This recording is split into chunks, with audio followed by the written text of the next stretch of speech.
Vamsi TV news కి స్వాగతం. దేశంలో కరోనా వైరస్ మళ్లీ విజృంభిస్తోంది. రోజురోజుకి పెరుగుతున్న కేసులు కలవరపెడుతున్నాయి. గడిచిన 24 గంటల్లో దేశవ్యాప్తంగా 412 పాజిటివ్ కేసులు నమోదు కాగా 3 మృతి చెందడం కలకలం రేపుతోంది.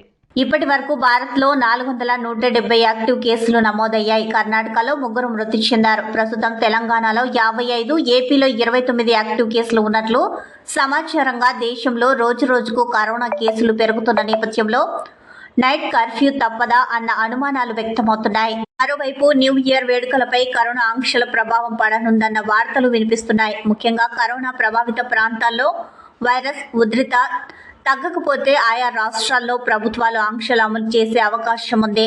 దేశంలో ఇప్పటి వరకు కరోనా కొత్త సబ్ వేరియంట్ JN.1 కేసులు 64 నమోదయ్యాయని కేంద్ర ఆరోగ్య శాఖ సోమవారం వెల్లడించింది. వీటిలో అత్యధికంగా గోవాలో 34 కేసులు వెలుగు చూశాయి. మహారాష్ట్రలో 9, కర్ణాటక 8, కేరళ 6, తమిళనాడు 4, తెలంగాణలో 2 కేసులు నమోదయ్యాయి.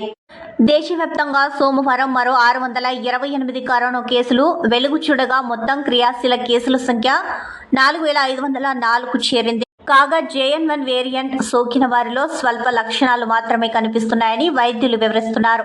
కేరళలో కొన్ని రోజుల క్రితం JN.1 తొలి కేసు బయటపడింది.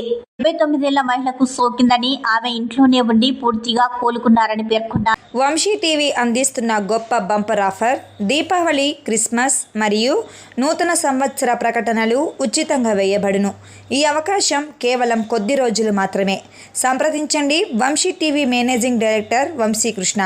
Cell number 9542702549.